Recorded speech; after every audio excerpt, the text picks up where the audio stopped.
This is FanStream Sports.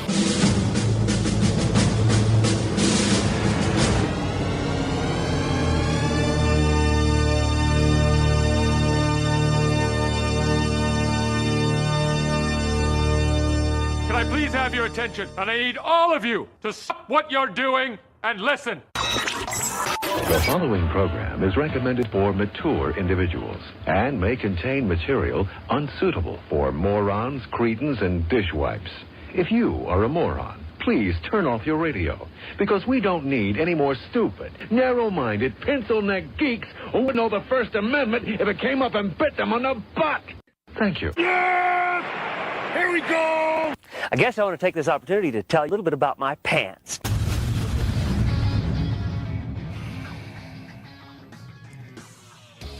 Oh, yeah. Welcome into the Colby Sapp and IndyCar Tim Show. That show that you've tripped and fell and made a splash in the pool about. It's right here, right now, and congratulations, you made it. If you would like to talk to us and you're listening to that recorded podcast, I'm glad you found that recorded podcast. You are an complete, utter greatness individual. And probably also know the magic of the internet. And if you're using that, then use the 214-937-0569 as the way to communicate with us. That's the FanStream Sports text line.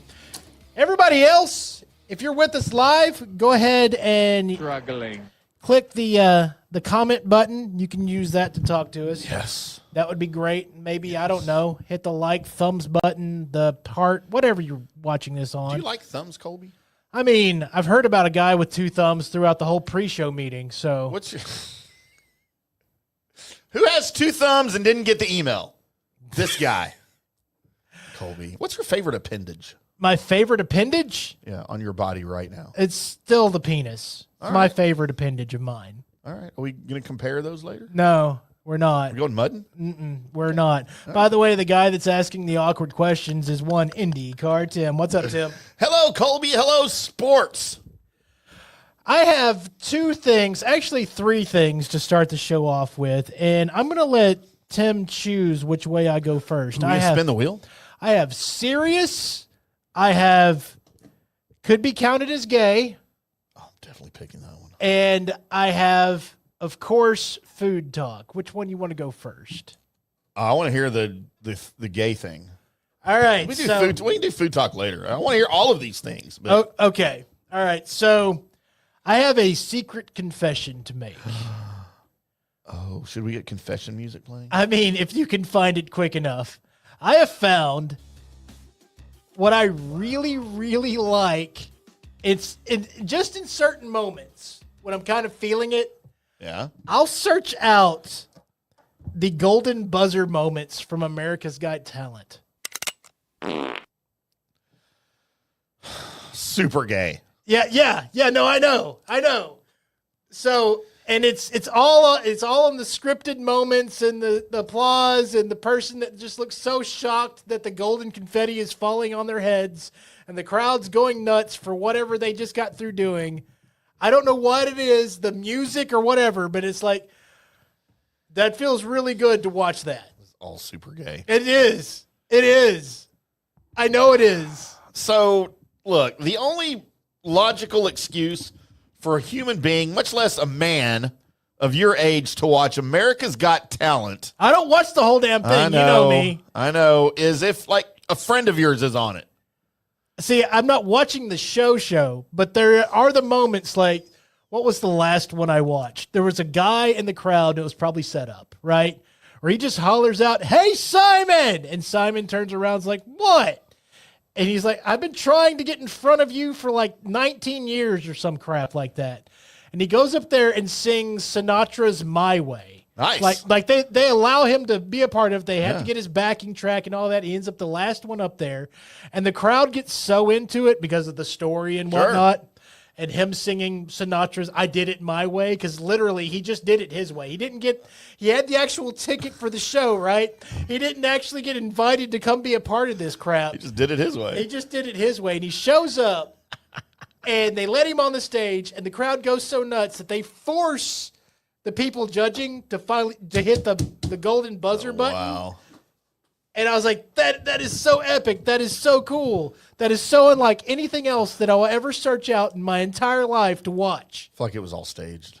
Oh, I'm pretty sure it was. But that is the one thing that I will like know in my heart of hearts that this is the most un-Colby thing that I will ever do in my entire life. That is pretty gay, Colby. And so, yeah, that's my thing. I don't even know what to think about that. I mean, that is definitely worse than for a longest time in my life on my like music picks that I had in my phone. There would still be one song that I carried over, and it was Fiona Apple's Criminal. Oh, what's wrong with that? Nothing wrong with Fiona's Apple Criminal. Fiona's Apple. Nothing wrong with her apple. I like Fiona Apple. Yeah, so that song was always on a playlist. Nothing wrong with that. So that for me in my level, that ranks up. Those two things are when I'm the most un-Colby like. Or my persona is, I guess, growing, or it's not really growing. That's the only two things. Right. So there you are. Do you have anything to admit? Would you say that's the most un-Colby like song on your playlist? Yes. What's wrong with it? Like, why is it un-Colby like?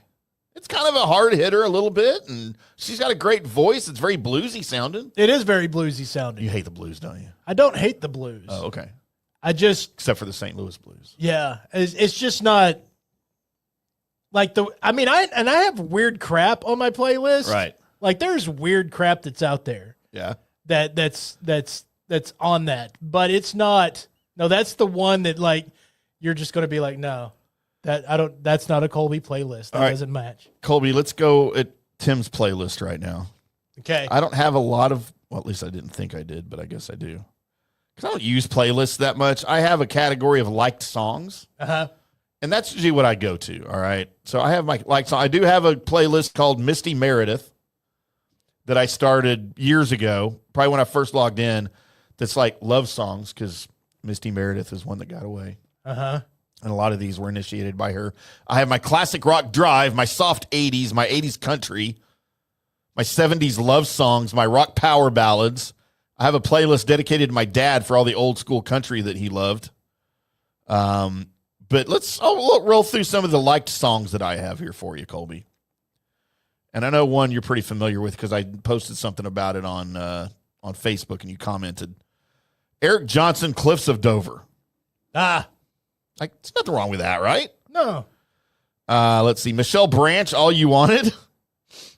Let's see. Gloria Estefan, Little River Band. Lord, Vince Gill, Wheatus. Dan Hill, Neil Young, John Mellencamp. Rick Ocasek, Tapau. Dream Academy, Robbie Dupree, Alan Parsons Project. Letters to Cleo, Neil Sedaka, Rita Coolidge, Collective Soul, The Wallflowers, Celine Dion. There's about 1,000 Celine Dion songs on here. One Republic, Survivor, Plastic Bertrand, Eve 6. That's just a small sample, Colby. Atlanta Miles, Spandau Ballet, Barry Manilow. Okay. Jeff Healy, Natalie Cole, Savage Garden. Mouse Rat. Yeah. I mean, I'm a very diversified musical taste. Okay, and just so we can be clear, a lot of mine is there's some Ginger in here, there's some Spirit Box, there's some Lorna Shore, there's some Oklahoma Blood, and there's their lead track Stompin' Nachos. I feel like I have to listen to that. Some I Prevail, The Warning, a little Limp Biscuit, a little Leo, Butcher Babies, a bunch of Prof, a bunch of Bad Omens, and see if there's a good bit of All Hell the Yeti. Woo! And most of those songs do. By the way, yes, you should check out Oklahoma Blood stomping nachos. Oklahoma Blood. Stomping nachos. Go ahead. Oklahoma Blood. I mean, we're going to get demonetized if you play it, but Stomping Nachos. Sound to Roadcaster. so here we go. Here's live me introducing.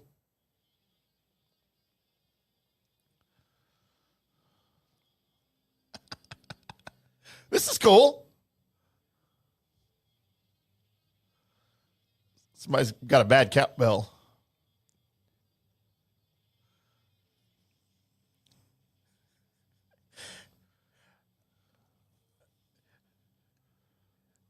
Now, when you watch the music video for this, they're all guys that look a little bit like Hillbilly Jim Okay. out in the field with beards playing this. It is amazing. So yeah, if you've not went and checked out Oklahoma Blood on YouTube, go right. Does they go not right ahead. sing? Huh? Do they not sing? It's just a slam. it's fest. instrumentals? Yeah, it's just let's go. I kept waiting for them to start singing. Okay. I can dig it. Check out a little stomping nachos. Sounds just like the first song. By the way, Colby, they have the same amount of monthly listeners as we do. Well, here, let's open them up a little bit. Let's share listenership. All right, look, I'm clicking the follow button right now. But if you're doing something and one of these songs, like it's just going to help out. It's just going to help out. Nothing wrong with that. We got a little Oklahoma Blood going. You never know what you're going to get here on the Colby Sapin Indie Cartoon Show. No, and I'm not a fan of Oklahoma at all. Nobody is, even if you're from there. I'm anxious to see how that affects our YouTube.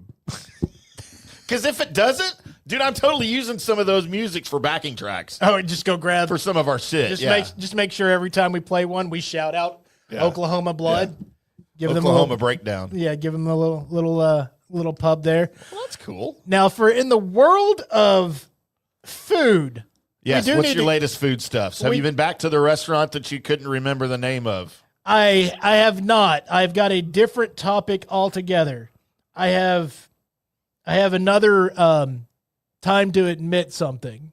This happened to me. Man, Colby's like in a confession booth right now. This happened to me Monday. Let me put on my priest collar No, you don't. Well, you might for this. or take off my shirt. So Monday, I'm trying to grab something for breakfast. So I grabbed a chicken biscuit at QT, right? Just real quick. Good choice. Just real quick, grabbed a chicken biscuit. But normally, their chicken biscuit, because it is a chicken biscuit from QT, is not the juiciest thing you've ever put in your mouth. It needs some food lube. Especially if it's been sitting there for a minute. It needs some food lube. Yeah. Mayonnaise. Yeah. So that's what I grab. Usually is some low-fat mayonnaise, maybe mustard if I'm feeling it. Maybe a little hot sauce. Yeah, something along that lines. So I'm in a hurry. So I reach into the little condiment area and I grab, and I'm on my way out, and I get to the van, sit down in it, break open the biscuit, look at the thing I grabbed, and I grabbed Miracle Whip. Oh, Lord. Colby. And I am about, Nothing wrong. and I am, you don't know how many disparaging remarks that I've made towards Miracle Whip. I do, because I was here. It's an ungodly amount of disparaging things that I have made. It's that and honey mustard. Those two things have received the most disparaging food remarks from my mouth ever. And now I can eat this dry chicken biscuit, or I can use the awful They're very tasty. Miracle Whip. Colby, you're about to tell me that it wasn't that bad? Yes! I used it, and it wasn't that bad. Yes, I knew it! I will tell you that I knew. See, this is where Miracle Whip used to get me, is when you'd see it and you were expecting mayonnaise. Well, yeah, that's not good ever. It's the most god awful thing. But as long as you know that's what it is. But if you're going to use it in places where it doesn't need to be used, like you use it to make your deviled eggs, I think you need to pass. I think you need to done it both ways. No. I think there's no room Look, for you it. can't say that now because you haven't tried deviled eggs with Miracle Whip. I've had deviled eggs with Miracle Whip, and I now have re-accompanied myself with the taste of Miracle Whip. It's been so long, right? But on a chicken sandwich, because I'm actually used to maybe having something sweet and tangy on a chicken sandwich, right? Yep. On a chicken sandwich, maybe it's okay. Okay. So I might have to take a couple of step backs. I know there's few people that know me that are listening I'm shocked right now. who have my phone's about to blow up here in a little bit. That's right. I can't believe you said that. Because it's amazing. Because it's still not the greatest, but it may not. It ain't bad. It may not be the devil's sputum that I thought it was. Sputum. So okay. You know what I like to do with my Miracle Whip, Colby, other than rub it on my body? On a good chicken sandwich, I will mix Miracle Whip with a little bit of honey. Oh no! Wait, what are you doing? And some Louisiana hot sauce. Okay. And some black pepper. Mix it up in a little dish. I think use that as your spread. I think you've just made an ungodly version of honey mustard. Is what I think. There's no mustard in it. There's hardly any mustard in honey mustard, sir. Look, honey mustard is 1 part mayonnaise, half part honey, half part mustard. That's the recipe. Right. So there's a little bit. You shouldn't. I mean, you might as well just call that honey mayonnaise. No. Okay. I'll call it honey mayonnaise because it was good. So it was good. I like making my own concoctions at home like that.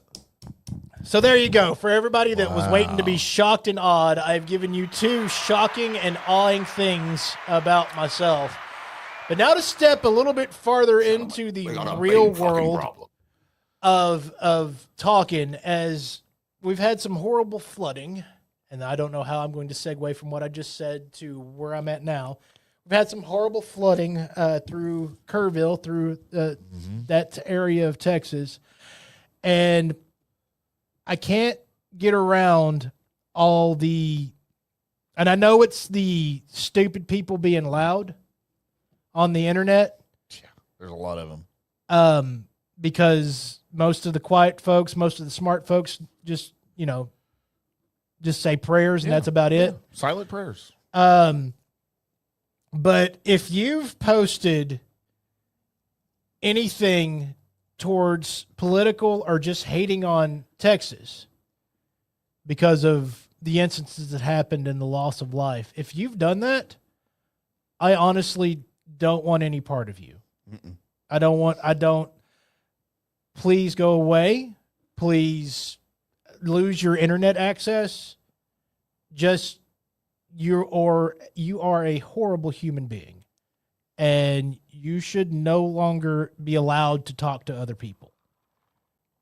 If you're so diehard politically that you use the death of children as a way to shake your political fist, then you should be barred from talking to people. We don't want that to spread. Take all their oxygen away. I don't want them to die. I just don't want them to be in earshot or on my internet anymore. There needs to be an island for these people to go on to, and so they can just talk amongst themselves.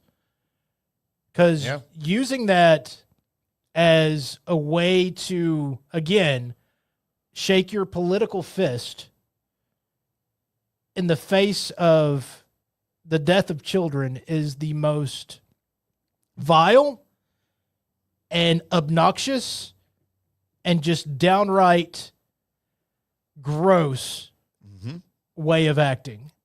And it angers me to the point of I actually want to find people and ask them what's wrong with them. Anyone who applauds or condones or says anything about wanting like the death of innocent people, Right. like they're messed up in the head. But when you extend that to children Yeah.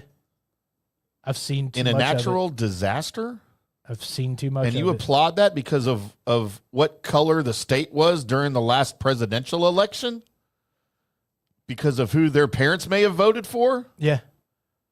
that's someone who's sick in the head. It's someone that doesn't deserve it.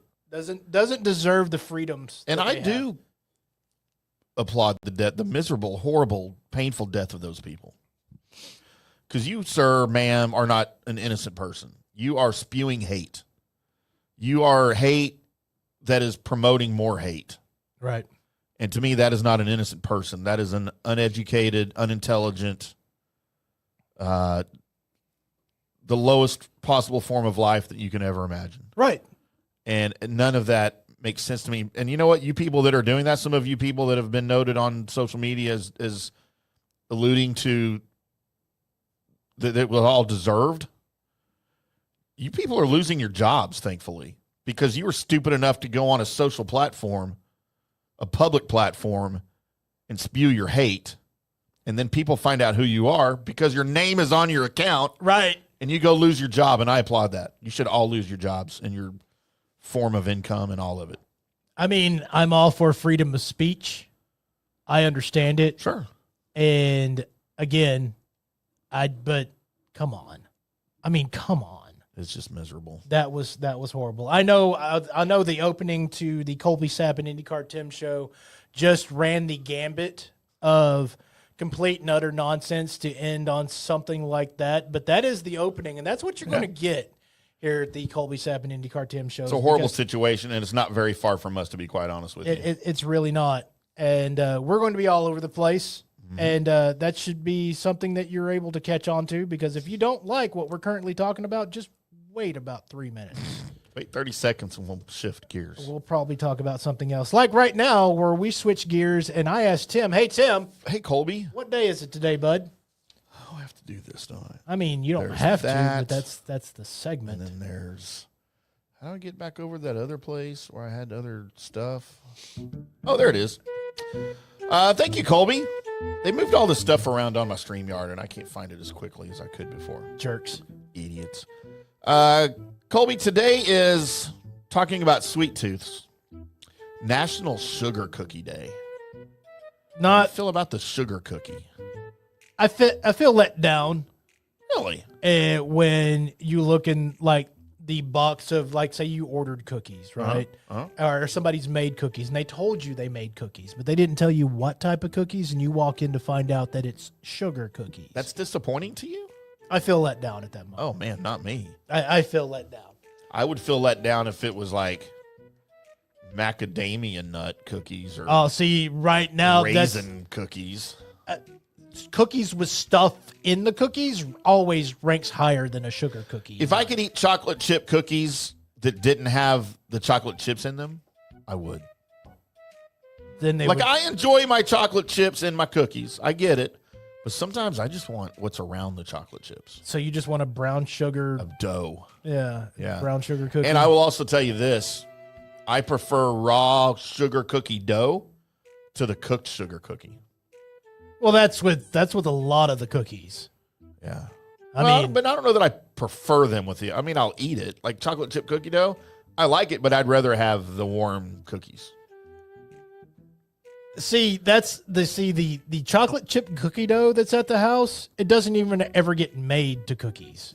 Like, it never has a chance. It's its own food. Yeah, it's not because I'm in there ransacking the chocolate chip cookie dough. I rarely I grab one piece of it and be like, hey, Yeah. I needed something sweet. No, but it's gone, and it never ever. There is no chance. Like, if they were like to do a some kind of Disney movie about chocolate chip cookie dough that never made it to what they actually are supposed to be in life, which is the cookie itself, they would start in my refrigerator because it never happens. So All right. How about the main song in that movie is "All I Want to Be Is a Cookie, seems appropriate. warm and crispy and gooey cookie." Colby, today is also National Fashion Day. Never. You pay attention to much fashion these days? No, I've never paid attention to much fashion except for like what I like. Right? That's it. I did back in the day. I conformed some back in the day in the 80s. But fashion was fun in the 80s, even for dudes. The only thing that ever changes my fashion as far as what it is when the jeans at Target or Walmart change to where all you could, like there for a little bit, all you could find was skinny jeans. Yeah. So I was wearing skinny jeans. Gross. It was not because I chose skinny jeans. That was just all the jeans that were there. Go somewhere else. That's where I was buying my jeans. So if they were all the wrong size, would you have gotten the wrong size too? No, because I always have my size. Oh. I've never worried. I've Nobody never ever has my size. Yeah, I've never worried about because there's always a 32 in there somewhere. 32. Yeah, You wear a 32 now? I still wear a 30. Yeah, I wear a 32. Oh my God, I haven't worn a 32 since like 8th grade. I take that back. Probably since I was about 22. 32. There you go. That's. I just got to look for those numbers right in a row, and I'm good. I'm looking for 42, 36. Huh. 42, 36, 42 preferably. I will tell you this: if they started making Jinkos again, I'm buying them. Love Those were Jinkos. so bad. I loved Jinkos. Did you also wear Z Cavaricis back in the day? No, because I would wear the Jinkos and then of course the Doc Martens, the boots, Right. and as much flannel as humanly possible. Doc Martens. Because Pearl Jam. Gross. Yeah. Pearl Jam ruined music. Woo! Yeah. Colby, how about International Emergency Kit Day? Do you have an emergency kit anywhere on your person right now? No, You have one at the house? A natural disaster kit no. in the car? What if you get a flat tire? It's a tire in the back. Does that count? You don't have like the flashing strobe light to No. warn people at night that you're there? No, And then the day glow yellow construction vest that you put on before you change your tire? no, I don't. I mean, I respect those people that go to that trouble, but no, I don't have time for that. That and Well, what if you get hit by a car? Well, then I got hit by a car. Right. Well, the other thing is I've never seen anybody on the side of the road with one. No, I see them in their cars, but I've never seen them Usually, use them. if you're that prepared, you've also went and made sure that your tires aren't about to pop, right? If you're that prepared, you don't even need to worry about it. You don't need it. Yeah, because you're the person that checks your air pressure on your tires before you take off every time. I hate those people. You stop being prepared, you bitches. Idiots. Feel like you think ahead way too far. Right. Prepared. I didn't look when I left the house to come to the studio. I didn't even know where I was going. I didn't decide till I was halfway here. I was like, oh yeah, I'm heading this way. Colby, it is also National None of It Day.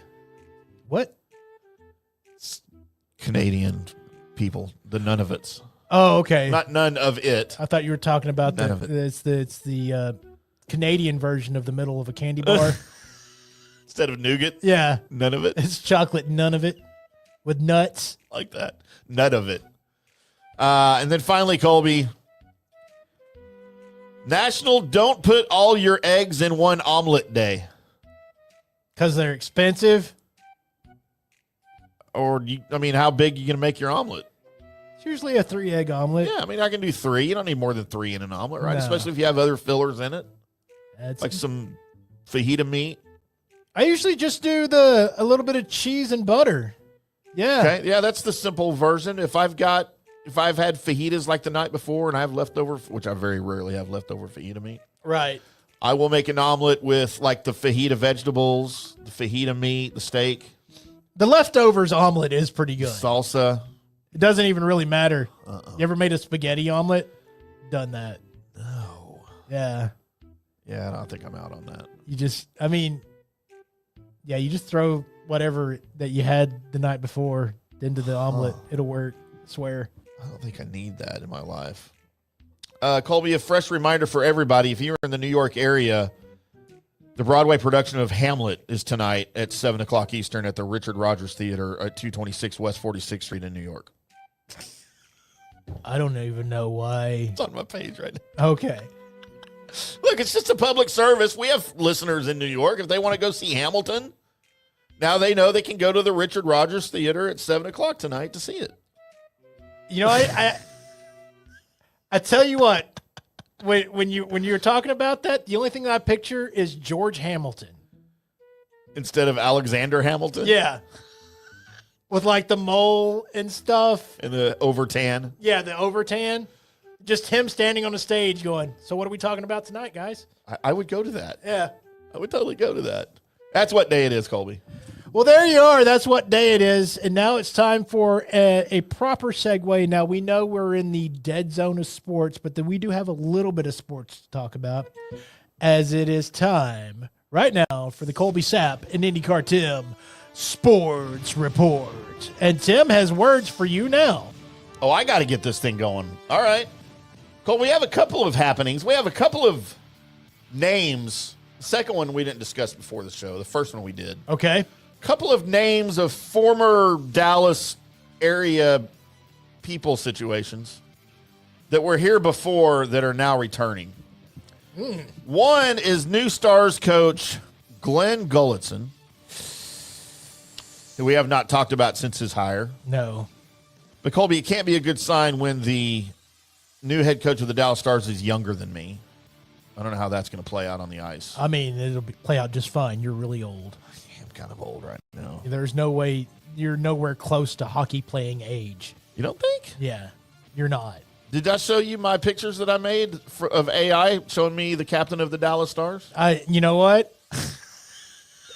It looks real. That you know what else you can do with AI? You can make you look like a perfect lingerie model too. So, well, I don't need AI for that. I am the perfect lingerie model, Colby. Were you unaware of this? Victoria's Secret in that particular area needs to keep it a secret. Victoria needs to shut up. Yeah. Colby, Glenn Gulletson. Easy. Has returned. He last coached the Dallas Stars. Let's see. He was here. I can't read that because it's freaking paywall. Nope, I don't care about that. As I'm trying to find our news source here, Colby. But on July 1, Glenn Gulletson was brought back. He coached the Stars during the 2011 and 2012 and 2012 to 2013 seasons. Missed the playoffs in both years. And when our current general manager, Jim Neal, arrived to town, the first thing he did was fire Glenn Gulletson. So do you think when he fired Glenn Gulletson and was telling him, don't let the door hit you where the good Lord split you? So do you think perfect Neil? Good Jim Neal? Yeah. Do you think he said, well, wait a minute. I will give you a call back here in about 13 years. Yeah, this wasn't a 13-year plan put in by Jim Neal at all. The idea of bringing him back, I didn't like the way the team played while he was here. No. I didn't like the direction the team was going while he was here. Now, obviously, Jim Neal didn't like the direction that the team was going while he was here because he fired him. I wonder what Gully said during his interview that made the different lights go on, and they're like, yeah, let's do this. Because there's obviously some kind of change of thought, of pattern that Gully's had since the last time he was here. Yeah. So what is it? That's what I want to know. Because until I know what it is, I'm not sold. Yeah, I'd like to know what somebody said to Jim Neal that made him even think of calling him back in the first place to offer him an interview. Like, why is this guy even on your radar as a head coach? Because since he left Dallas, he was an assistant coach with the Canucks. Uh-huh. And he was the head coach of the Calgary Flames, where he made one playoff appearance. And they got swept, the Flames. Doesn't sound great. Since then, he's been an assistant in Edmonton. And, of course, we know Edmonton's really good, two-time defending Western Conference champions. Connor McDavid, Right. Leon Draisaitl. Do you think it was during the series where he's like, hey, whenever we beat you in this thing, you may want to holler at me later there, Jim. You think he just sauntered up to Jim, was like, hey, Jim! Okay, you want Gully? You want Gully. Look at what Gully's doing. Yeah, he's talking about himself in the third person the Yes. whole time. Hey, you want some of the Gulletson? Just give me a call. You can't first person yourself with a name like Gullickson. Especially just the last name, right? Yeah. You want some of the Gullickson? Come get you some Gulletson.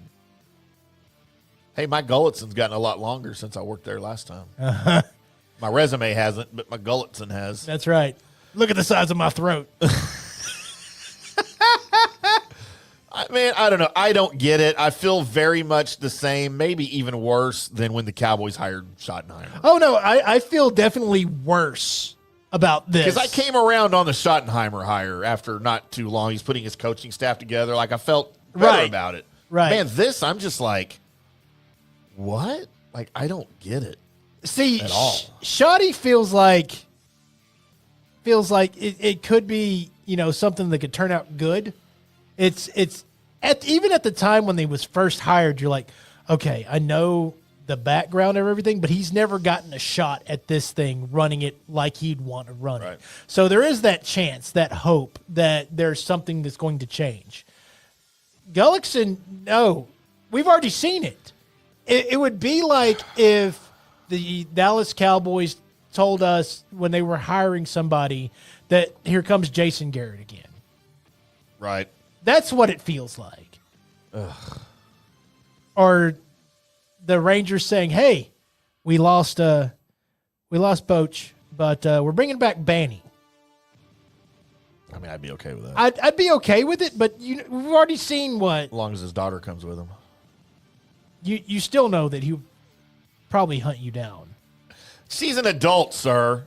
I don't care. She can make her own mistakes. I watched that man snatch flies out of the air at spring training and wipe them on the paper of Evan Grant, while Evan was trying to question him about something. He snatched a fly out the air, not like swatted it like a cat. He caught that MFer as it was buzzing by him. He wasn't even looking at the fly. It was just like, you got it, and then he just put it on Evan Grant's paper and My God. dared Evan to keep talking. It was hilarious. It was one of those moments that was just like, okay, you can't aura that moment, right? You can't farm that moment. It's his now. So yeah, Banny was badass. you will be that fly. Couldn't manage a baseball team out of a wet paper bag, but he was a badass. He's no Ron Washington. It's funny how Ron Washington's not even Ron Washington anymore. Not even there anymore. And now they're doing better. They're ahead of the Rangers right now. Well, see you later. Yeah, that was unfortunate for the Big gulps, huh? So yeah, we'll pay close attention to Glenn Gulletson and how short his tenure is. Watch Here. we be totally wrong, and he's the reason. I hope so. Yeah, that'd be great. I've been wrong before, not often, but I've been wrong before. You've been wrong more than you've been right, sir. No, that is not. How would you know? Because I've heard wrong things come out of your mouth a lot. I was right about Luka Doncic. Still wrong about Luka Doncic. I'm right about Jason Kidd. Still wrong about Jason. By the way, Kidd. Colby, speaking of Jason Kidd, he has lost his entire assistant coaching staff because he sucks. And none of them want to coach with him anymore. No, because they realize how much control he doesn't have over this team and who plays on his team. Jared Dudley went to the Nuggets. Sean Sweeney goes to the Spurs. And maybe the greatest name I've ever seen, and I forgot he was still with the Mavs. God Shamgod has moved on to the Magic, which has prompted Colby Sapp, Jason Kidd, to make a phone call to a former Dallas Mavericks player turned assistant coach who was one of my all-time favorite players. Popeye Jones is returning to the Mavericks. Oh, Popeye. You know what he did? He produced with that Popeye sperm some really good hockey players. Sure did. Seth just won him a cup in Florida. I think Corey's with Edmonton now. He's got some hockey players coming out of his wee hole. Wish I had hockey players coming out of my wee hole. Sounds like it hurt. I don't think they're full grown. That doesn't matter. With equipment on and skates. That would hurt worse, yeah. Ow. Especially when you had that goalie. Can you imagine that goalie mask catching on your urethra? If you had goalie mask catching on your urethra, then don't even look at your cards. You just win, right? Won the goalie urethra lottery. You get all the goalie masks on your urethra. Congratulations. Of course, Kidd and Jones played together with the Mavericks from 94 to 96. Yep. They'll be back on the sidelines. I always loved Popeye Jones, man. I don't know what it was about him, but he was everybody's fan favorite, like, when he was here. A, his name was Popeye. Yeah. B, it was like like his mama waited till after he was born to name him Popeye. Like, wasn't going to name him that, but then just looked at his baby face and was like, no, never mind, that kid's Popeye. He's Popeye. And I don't know that he ever had hair, to be quite honest. So he was an assistant here from 07 to 2010. That was under Donnie, right? Don, yes. Big Don. No, that was Half Nelson, right? No, that was Avery? No, Rick Carlisle. Wasn't it? Sorry, I didn't listen to numbers. I was just naming old coaches. Well, 2011 was their championship season under Carlisle. Right. 2007 was the season after they got cheated out of the title. Right. Which was Avery Johnson as coach. Yes. Right? So I don't know when Rick Carlisle started here, but it was at some point Rick Carlisle was. So it was neither Half Nelson nor Full Nelson. No, they were gone before that. Yeah, so it was probably the whole reign of Jim Carrey. Probably so. So yeah, he's coming back to Dallas. I'm gonna go get me a Popeye Jones jersey. Okay. Old number 54. The old school, like the 90s blue or the 90s green. With the blue and everything. Yeah. So great. They need to go back to those. Get rid of that garbage that we're looking at. That logo is garbage. Well, first of all, stay as far away from what Tim wants in jerseys as you most possibly can, or else you will never have jerseys leave your stores. It just won't. This is garbage. Everything the Mavericks have right now that they wear, their floor, it's all freaking garbage. I hate it. Why haven't our new owners or saviors, why haven't they changed that yet? First of all, the new owners and/or slash saviors are not that at all. There are saviors, Colby. They got rid of Mark Cuban. I want Mark Cuban back so bad right now. I want Mark Cuban back so bad right now. I don't care. He would talk. He would answer people. Maybe a one-word answer, but he would communicate with the fans. And maybe that was what we ran. We ran Mark Cuban off with how badly we treated Mark Cuban. So why is Mark Cuban so beloved and Jerry Jones isn't? Because they're the same person. Ask me about Jerry Jones. I like it. Always have. Yeah, but people hate Jerry. Not us, but people hate Jerry. Same people love Mark Cuban. Mark Cuban is Jerry Jones. I know. I can tell you, I thought between, even if it was just fan service, it felt like the Dallas Mavericks owner and the Dallas Cowboys owner felt bad when things weren't going right. Right. And didn't put on a facade. You could tell when Jerry was upset, even though it was his fault, the reason why he did it, you could tell he was trying in some way, shape, or form. Same with Mark Cuban. He would tell you his plan. You'd put the bold prediction out about his plan. And then when his plan would screw up, he'd have, I'm pissed off at myself face. And you know what? Cool. As long as you're in it and you're in it with your heart and soul like we are, I can get along with mess ups. I'll tell you when you're messing up, but I can get along with that. What I can't get along with is what we have as far as silent owners with the Mavericks right now, except for whoever's talking for ownership. That guy needs to leave and never be part of them again. Need to get somebody else as a mouthpiece. And yeah, go ahead and get rid of your. Heard him talk. get rid of your general manager, too.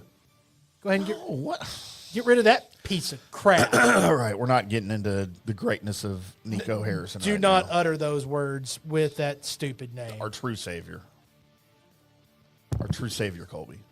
Colby's about to flip this table if he could lift it. Idiot.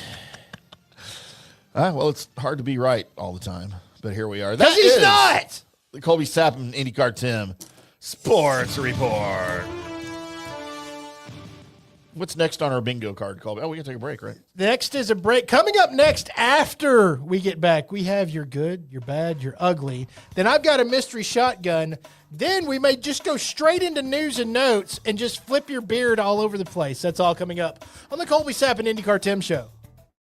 Hi, golfers. IndyCar Tim here. I want to talk to you a little bit about Golf Central Magazine. It's not just a golf magazine. It's the magazine for everything. Turf, travel, philanthropy, and lifestyle. Head over to golfcentralmag.com and check out the latest issue. Some of the regular features in Golf Central Magazine: the Golf Bachelorette of the Month, the Golf Bachelor of the Month, the Golf Cart Girl of the Month, Golf History, Grip It and Sip It. So head over to golfcentralmag.com. It's free. It's the magazine for everything: turf, travel, philanthropy, and lifestyle. Golf Central Magazine at golfcentralmag.com. We'll see you there. Today's show is brought to you by Tomstown, a premier craft distillery based in Kansas City, Missouri. Discover their award-winning lineup, including double oaked bourbon, botanical gin, and double grain vodka. Named the best craft vodka by the readers of USA Today. Available for online delivery in 40 states. Visit toms-town.com or their Kansas City distillery to explore more. Elevate your game with Tomstown, where history meets innovation. Please enjoy responsibly. Hello, folks. Let's talk a little bit about turf life. What is turf life? It's pretty much if your life involves turf in any way, shape, or form, you live the turf life. Go ahead and brand yourself with the turf life. Maybe a back window decal, maybe a hat. You know where you can get those kinds of things? To showcase that your life revolves around sports and or anything that involves sports. If it's a sports business or sports education or just your enjoyment of the outdoors, head over to turflifeclub.com. Become a turf head. Join the club today. You can do that by going to that said website that I just told you to go to. You can snag your window decal like I was talking about, or any of your other turf life accessories. Show everybody that you live the turf life, and we'll see you there over there at that turflifeclub.com.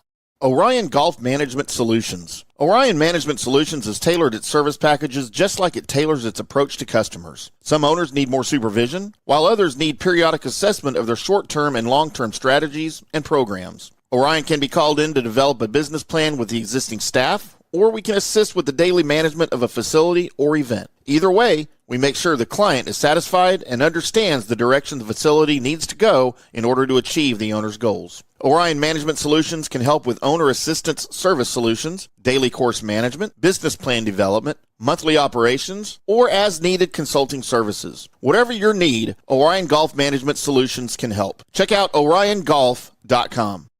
JP here for the Jeeves Law Group and my man Scott Jeeves. If you're going to hire an attorney, do you want some guy looking for a quick settlement and a quick buck, or do you want an attorney with some chops? Scott is a board-certified civil trial lawyer and a certified circuit court mediator. Been practicing in the Tampa Bay area for over 30 years. He is a peer-reviewed AV preeminent rated civil trial lawyer. They just don't hand out those classifications. He's been the lead class action counsel on many complex consumer protection cases and has handled hundreds of serious personal injury cases. He's dedicated his career to protecting injured victims and is committed to vigorously representing you. We're local, we're trusted, and we get results. Personal injury and personal attention. Call for a free case evaluation. That's 888-9-JEEVES. That's 888-9-JEEVES. The Jeeves Law Group. Let's go. Right now. Back to the show on FanStream Sports. Welcome back to the Colby Sappin IndyCar Tim Show right here on FanStream Sports. It is Wednesday, my dudes. What up? As we return with a little bit of Oklahoma blood, Colby. Yes, totally recognized it right off the bat. I thought I'd surprise you. I'd surprise you with my Oklahoma blood. That's what we do around here. We surprise each other with blood. Here's your blood surprise. I call that band name. Blood surprise. Blood surprise. Be amazeballs. A side note before we get into this, have you seen those AI videos of basically the invaders talking about what the humans did to them and crying about it? Yeah. Those are pretty effing hilarious. I think it's the something Stormtrooper or the Stormtrooper blogger or something like that. Yeah. That does those. Yeah, those are funny. Some of those AI things are just ridiculous, but some are really funny. The one that's the ridiculous one is the fat lady jumping off the boat. Oh my I think we've all seen the fat lady jumping off the boat one. And you question it for a half a second while you're watching the video if it's real or not, until the one person on the end of the boat is their backs to it and you see their head turn all the way around like they're a lizard. Yeah. Yeah, it's like, no, never mind. It's not real. That's not real. Unless he is a lizard. Yeah, unless we found the lizard people. The owl people. Whew. All right, Colby, you ready for this? Sure am. But am I? It's time for the good, the bad, and the ugly. I need a piece of paper. That segment where I go through all the people that were born today, then I find the people that are famous enough to make my list. I gotta get paper. I write them down and I offer them up to you guys along with me and Tim, and we decide who is the good person, who is the bad person, and who is the ugly person individually. I will tell you that while making my list, it's people that are famous enough to me. So if you know of a famous person's birthday that you think should be on my list and they didn't make it, I'm going to tell you I probably saw their name, but have no idea what they do or offer to the rest of us.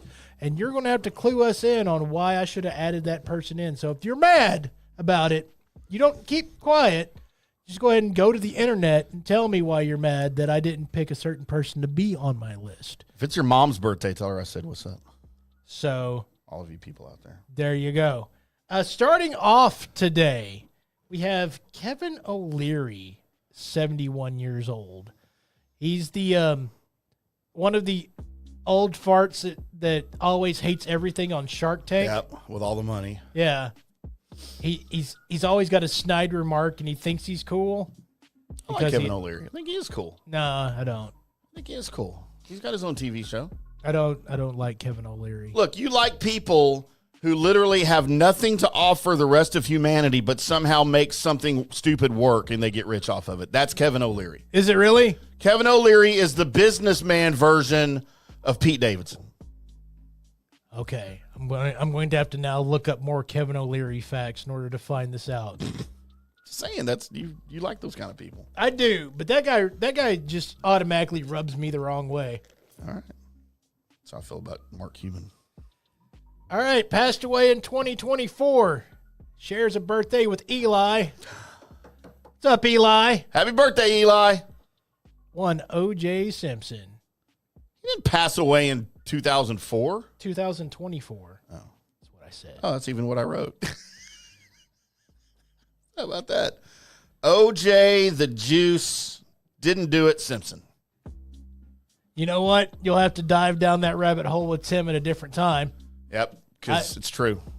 I've been down that rabbit hole to the point to where he's actually starting to convince me about it. Unlike all you flat earthers out there that are still trying to convince me about that. Come on. Stop that. Stop it. Flat earth. Never going to break. You ever been to space, though? Yeah, that's right. You haven't, have you? Well, no, but have you? To see that it's flat? Exactly.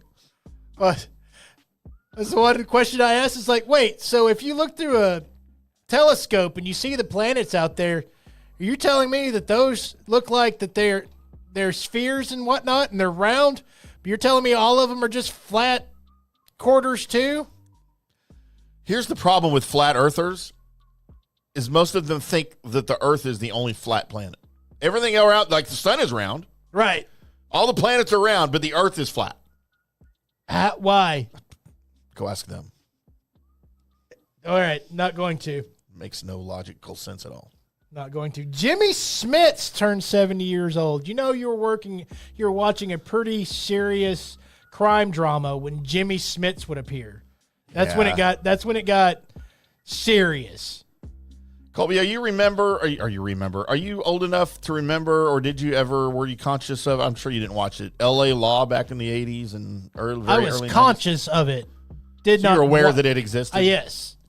Because, dude, we had everybody on that show, and I didn't really watch it as a kid or as a young adult. I just didn't care, but I've revisited it, like, as a younger adult, like in the early 2000s, because I had a thing for Susan Day from the Partridge Family and then L.A. Law fame, and so I was like, I'm going to go check this out. And dude, Jimmy Smits and Corbin Burnson both on that show were freaking awesome. Even though one went on to play third base for the Cleveland Indians.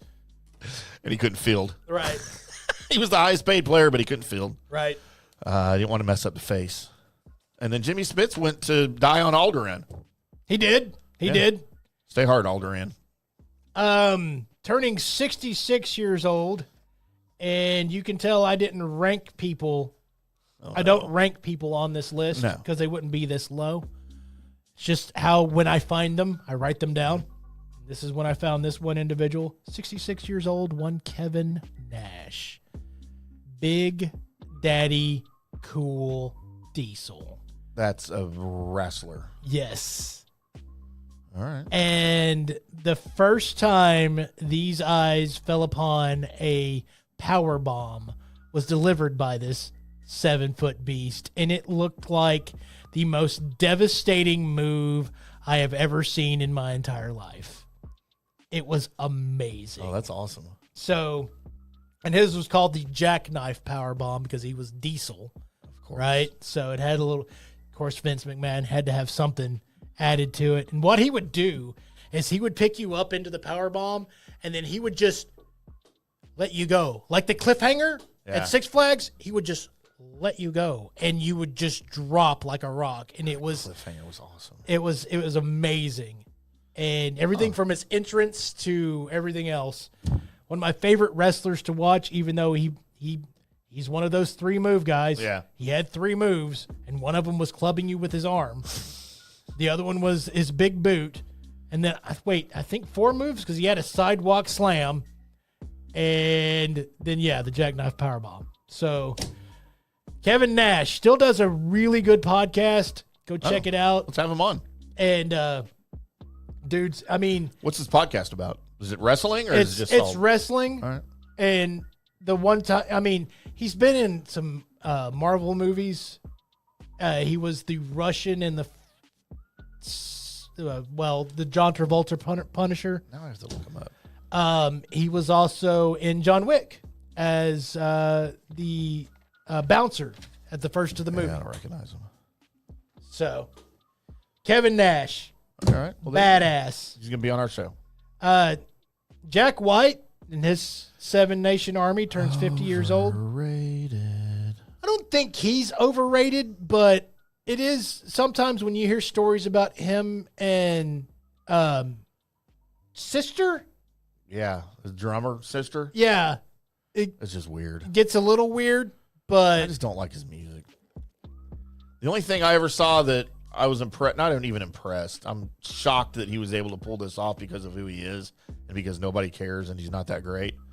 But somehow he got, who was it, Jimmy Page and somebody else together for a little documentary about the guitar and then playing guitar in a warehouse. It was the third, like Eric Clapton or something. Right. And I'm like, and Jack White, like one of these things is not like the other. No, that's where you're wrong. No, I have zero respect for Jack White. Then you need to go look up more about Jack White than you currently know. I just don't like his music. No, I mean, as far as his ability to play the guitar, you need to look up more because he ranks a lot higher, especially than what you're giving him now. He's not in the top 100 of the greatest guitar players ever. Yes, he is. And some of those guys that are ahead of him are still in high school. No. Yes, he is. Right. Oh, I admittedly don't know that much about him. I've just never been impressed by him. You are. How old is he? He 58? He's 50. 50. Wow. Okay, he's young. Just a child. No.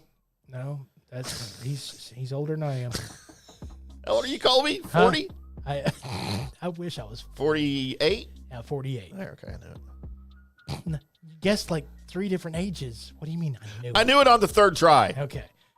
Passed away in 2023. Richard Roundtree. Don't Richard Roundtree, sir.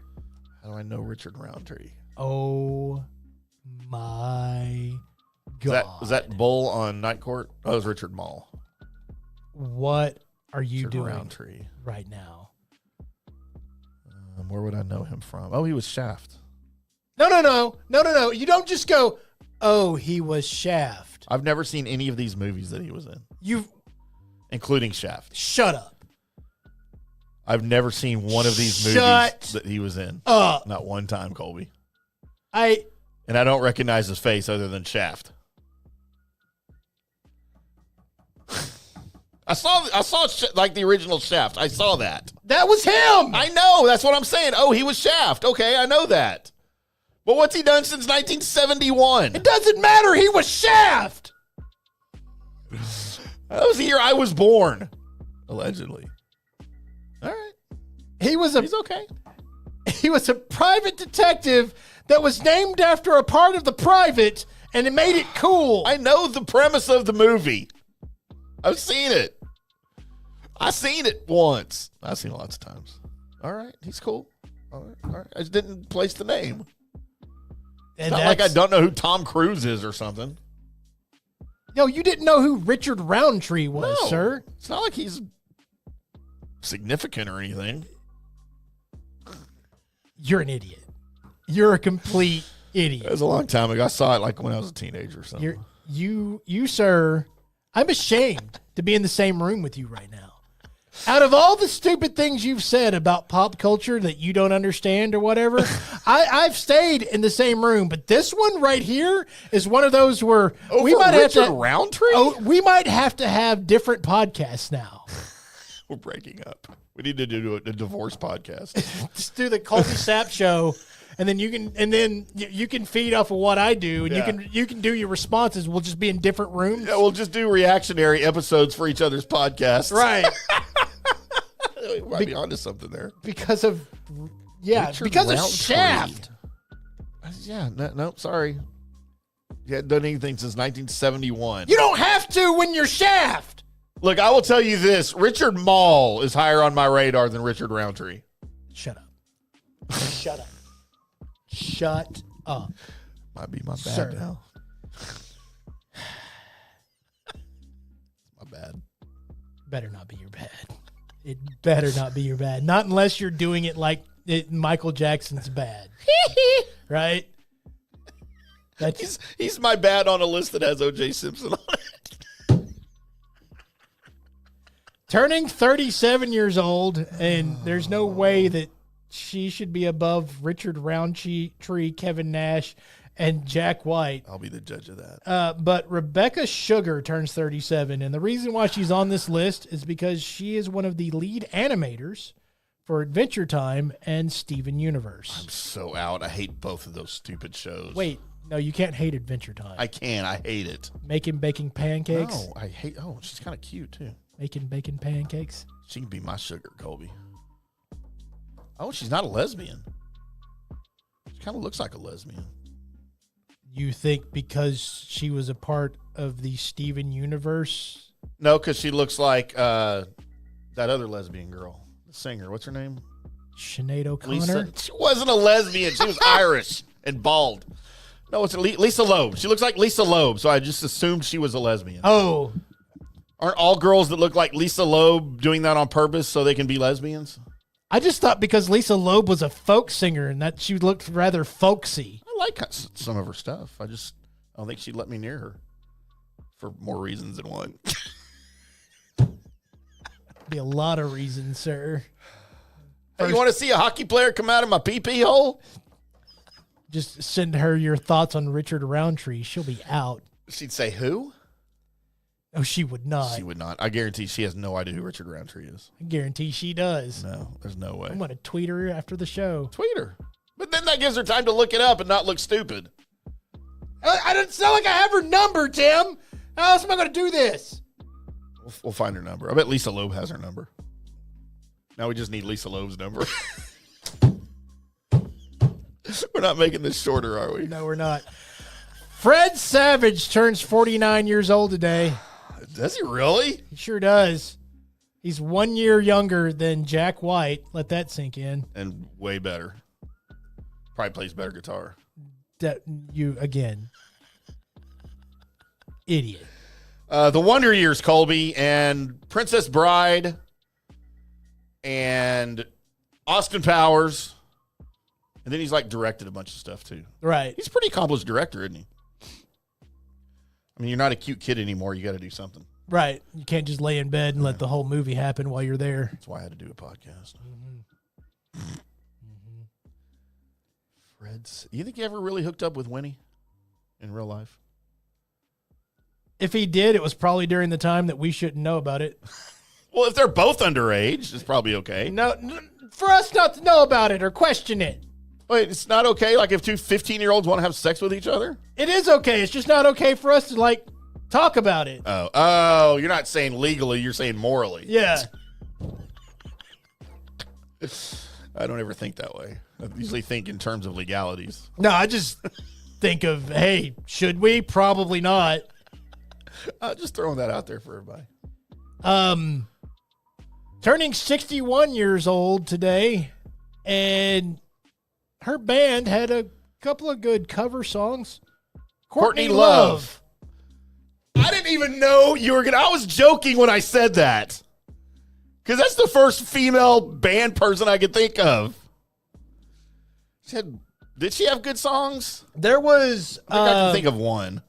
There was a couple of songs that they had that I think one or both of them were on the Crow City of Angels soundtrack. Oh, no. So, what was it? Silver something? I don't know the names of any of them, yeah. Hold on. I remember hearing them like on the radio, and I was probably okay with a couple of them. I can't place any of them at this point. But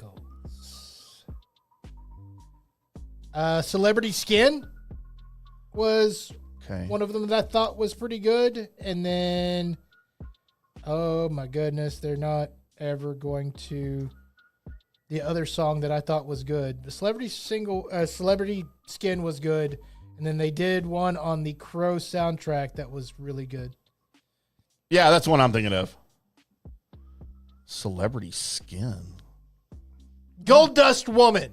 Oh, that's a remake of. They did a cover of Gold Dust Woman, and it was done very well. Was it? Yes. They don't have it in their top 10 here. I mean, she's got a decent voice. Like I don't mind the band. It was a pretty good band. Yeah. I think she kind of gets a bad rap, probably, for killing her husband. Yes. And not getting caught. I mean, he's talking about OJ did it. Jesus. Courtney did it. There's the thoughts out there that she did. I think it's more than a thought. But I mean, if that's what she wanted to do, then is that a moral issue or a legal issue? I think that's more of a legal issue. Oh, okay. All right. But I do like that song. That's not bad. I'll allow it. So maybe she killed Nicole Brown Simpson and Ronald Goldberg. Goldberg. I had to go back to wrestling. Yeah, I did. And finally, turning 69 years old today, and all of a sudden now it's okay to like this guy again because we all forgot Tom Hanks. Didn't he have to leave the country for a little bit because he was under fire and all this other stuff? Well, everybody said him and his wife, Rita Moreno, or whatever her name is. I don't think it's Rita Moreno. Rita sure Hayworth? Not. No. Yeah. What's her? Whoever. They were on the Epstein list or something. Yeah, and they had to leave, and the next thing you know. And I think they both got COVID, but they were already out of the country and they couldn't come back. Right. Like back during COVIDus. So, yeah, but there you go. Tom Hanks. Do you like Tom Hanks? I feel like Tom Hanks's acting range is often overstated because it feels like Tom Hanks's actual character himself is just really rangy. Yeah. And it never stays in place. So that adds to his acting range. Right. So my favorite, I don't know if it's favorite, that's probably a stretch. I'm not anymore a fan of Tom Hanks. If he's in a movie I want to go see, it's not like Will Smith. If Will Smith's in a movie or Denzel Washington's in a movie, I'm not going to see it. I don't care if the movie looks good. I won't go see it. If Tom Hanks is in a movie and I want to go see the movie, I'll go see it. he's not on my band list. Like, what was his name? Robin Williams. I just got so sick of Robin Williams. Anytime he was on my TV, I was out. I had to change the channel. I will tell you that if a movie is starring Tom Hanks, it's not like I'm not going to go see it because it's Tom Hanks. It's just I'm probably not going to go see it just because it's not the kind of movie you're in. Yeah. Like, I guess one of my favorite movies that he was in was Angels and Demons and The Da Vinci Code. Yeah. Like, I thought he was great in that. Yeah, I like those movies. I did. But I don't know. I never saw what was the one where he was deserted on an island. I don't know. It's the one with him and the volleyball. Castaway. Yeah. I never saw that. Never saw that. I never saw whatever the pirate movie where he got Captain Phillips. I never saw Captain Phillips. No, I never saw that. Yeah. But those are movies I probably wouldn't have seen anyway. Right. So it is what it is. Are those all your birthdays? That is all the birthdays. Colby, I got to get back to these because I get yelled at on Facebook when I don't do these. So I got to go back to it. Katie Carmichael turns 51. What's up, Katie? Haley Nelson is 46. Charla Logsdon is an unknown age. Okay. It is also the birthday today, Colby, of one Rich, don't call me Dick Hicks Phillips. Ooh, Rich Phillips. Formerly of Sports. Well, he's kind of back with him now doing some fill-in work. Go to the news desk. And America's greatest real estate agent apparently right now. Jessica Edmonds is 48. Judy Chamberlain, 38. Michelle Stewart, who was once a love of my life while I was still married. So I couldn't tell anybody, including Michelle. Okay. Or my wife. Well, my wife knew it. Lauren kind of had a crush on her too, so it was okay. But then I get divorced, and I'm like, I got to call Michelle. And she's dating somebody. And then I'm like, you know what? I can break this up. And then they got married. Good job. So I thought, all right, I'll just leave them alone. He seems to be a cool guy. Probably makes way more money than me. Also, Colby, yesterday we had the birthday of one Michael Gruber. Oh, Groobs. Groobs. Happy birthday to Groobs. Yeah, so there's all our Facebook birthdays, Colby. And, of course, the most important birthday every July 9th since 2008, Eli Jackson Travis Ham. Happy birthday to Eli. He woke up at 1 o'clock today, and he expected, like, breakfast and a cake. And I'm like, dude, you just woke up. It's 1 in the afternoon. It's a Wednesday. I have 17 podcasts I have to do. So you get nothing, and you'll like it. I did buy him a new Xbox controller that got delivered today, though. Oh, nice. Because he broke his other one. But I was cheap. I didn't buy him a wireless one. I got him a wired one. Oh, gross. But it has a 10-foot cord. Still. That's cool. Dude, his room's tiny. Gross. He can make do. You didn't even get him the Pro, did you? You got him basic. No, land. but it's an actual Microsoft controller. It's not a knockoff.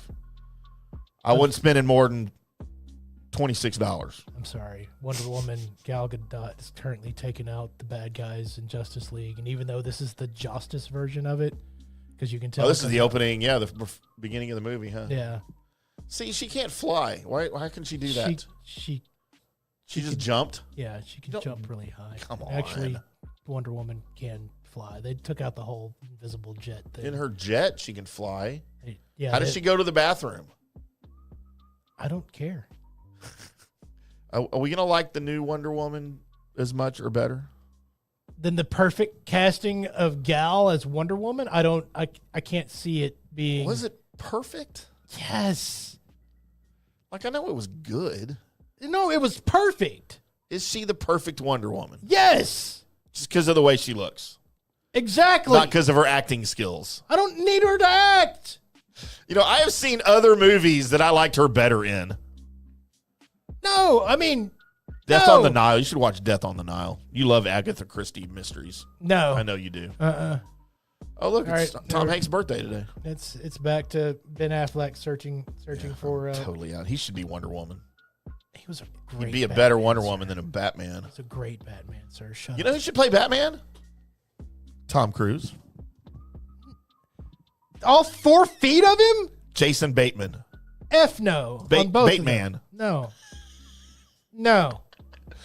I think I should play Batman. I'm Batman. No. So anyway, there's our list. Sorry, All right, we got Colby. all kinds of sidetracked. That's what we do around here. Mm-hmm. Colby, my ugly.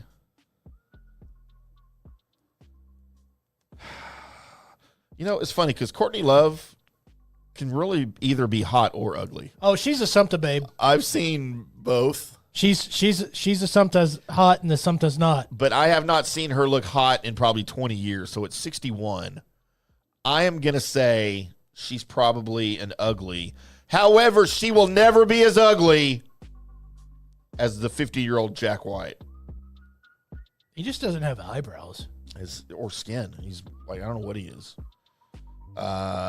Jack White is my ugly. My bad, Colby Sapp. Is it Richard Roundtree? It's better not be. Might be Richard Roundtree. Let's see. Kevin Nash. Jack White's taken already. Scratch him off. Rebecca Sugar. Kind of like her. What's to not like about Fred Savage other than his brother's a dork? Courtney Love's not bad. I mean, really, the only one I got on here. I got to go with Richard Roundtree as my bad, Colby. Well, then we're going to qualify that as a good bad. I feel like he was a one-trick pony. He's a badass, sir. I feel like he was a one-trick pony. He was Shaft, and then nobody heard from him for 81 years. You don't have to. Once you're Shaft, you don't have to, sir. All right, would you rather I pick Kevin Nash? No. Well, I'm not picking. Okay, you know what? Kevin O'Leary is my bad. Good for you. How's that? Out of respect for Colby's respect for Slash. Sorry. Shaft. Slash. Where'd that come from? And then that means, of course, Colby, my good. We got a hot, a Sumta hot, a Sumta lesbian, Jimmy Smits, Star Wars, and LA Law. But you know what? I got to go with OJ. OJ's my good, Colby. Wow. Because he was so wrongly accused, and he suffered for the rest of his life. For 30 years, he suffered for something he didn't do. So, yeah, OJ's my good. We should just make him an all-time good. No, we're not going to do that. Can he be I'll nominate him. Can he be an all-time good? Well, I'm not going to follow that nomination. How about that? Okay. Well, then can we make Jack White an all-time ugly? I'm not even going to follow that one. I'm not even going to follow that one. All right. Fair enough. It's your list, too. So my good is, of course, Kevin Nash. Oh, why is it of course? Because of the diatribe that I went on about Kevin Nash. How is it not Richard Roundtree after everything you just did? Look, I said I had two that were fighting for the goods before we started this. I thought your two were going to be OJ and Richard Roundtree. No, it's Richard Roundtree and Kevin Nash. And I'm going with Big Daddy Cool Diesel. Segment's a farce now. It is not, sir. My ugly. Yeah, that's. Going Courtney. I'm going Tom Hanks. Oh, I forgot to even write Tom Hanks down. I was looking at stuff. I forgot to write Tom Hanks down. He just looks like he has waddle face. Yeah, I agree with that 100%. So. I'm going to write Tom Hanks down now. And my bad. And Tom Hanks. No. Yeah, you know what? I'm going to just because just until it's all come out and we finally know it, I will go ahead and still label O.J. Simpson my bad. Then when we finally know it, then I already do. Well, I know you already do. Shots fired. So there you go. There's the good bad. Poor O.J. Even in death, he can't rest, man. I'll tell you what. Plus, he was in Naked Gun.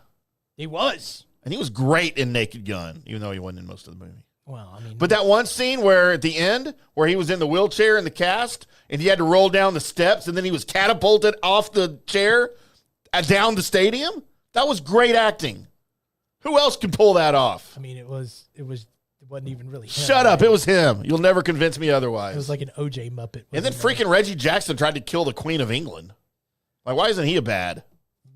Because he didn't. 4 home runs in one game. That's right. So there you go. Oh, for the love of God. There's your good, bad, and God, ugly. we got to transition, Colby. Yep. It's 2025. 2025, we got to transition with each other. Yeah. We got to transition with each other? Nope. Well, we will show this, though, for everybody on the screen. Show that for everybody. Our 2 favorite Wonder Womens. Yes. I told Colby, who did I offer you up, both of them, and who was I going to take? I forgot. You were going with Thunderbolts, Black Widow. Oh. Yeah. Was it Florence Pugh? Yes. Gosh, she's so hot, Colby. And Some you know what? We'll get into this after. Well, maybe during, because it's movie related. Okay. So first, it's time for America's favorite Colby Sack solo segment, even though it's not solo anymore. This. Oh, yeah. Welcome into Colby Sapp's Mystery Shotgun. I am your host, Colby Sapp, along with Pod Racer Tim. And starting this off, let's get some tidbits, some news, some things out of the way before I get into the heart of what I want to possibly blow Tim's mind, and maybe your minds too, the listeners, as I've found some things out that's happening in the world of gaming that you probably want to know about. But before we get into that, let's get into a little bit of news as the Thunderbolts final numbers are coming into place, and it's not looking good, bud. Uh-oh. As it looks like the Thunderbolts isn't going to make money, even though it's a really good movie. What? So not enough people, and this might be the Marvel put out enough bad stuff that their good stuff isn't getting watched situation. So I need to go watch it again. Is on pace, on record, to actually not make money. It'll still make more money than the Eternals movie did, which didn't make anything. That was horrible, right? And the Eternals movie didn't do well, not because they didn't make a good Eternals movie. It's because nobody knows what the Eternals are, for the most part. Who has 2 thumbs and doesn't know what the Eternals are? So This guy. That's along the same lines as Shang-Chi. Didn't like me. I knew exactly what I was getting into. Right. But not a lot of people did. So trying to sell a movie to the public on those. So Thunderbolts is right there with them as far as not really doing well. So currently right now, the worst movie, the Captain America movie, it did better. And it wasn't great. No. You didn't even see it. No. I saw it for both of us, though. So there you go. So that's the current thing on that. Also, more news here as we get into the DC side of things, as the Superman movie that is coming out, the new Gunverse Superman movie, I will let you know, has 2 post-credit scenes. So for those that need to know these type of things and need to know you need to stick around, I will tell you that there are 2 post-credit scenes. I'll also tell you that they're not anything that will blow your mind. They're just good post-credit scenes. Okay? So they're not going to tell you more about the future of the movies or anything like that. Just some really good post-credit scenes added in for a little bit more fun. So Superman movie has 2 post-credit scenes. Now getting into the gaming news that I have found via the internet. And this is my searches, as I've wondered what some of the patents were that the folks over at Rockstar had developed for the new GTA 6.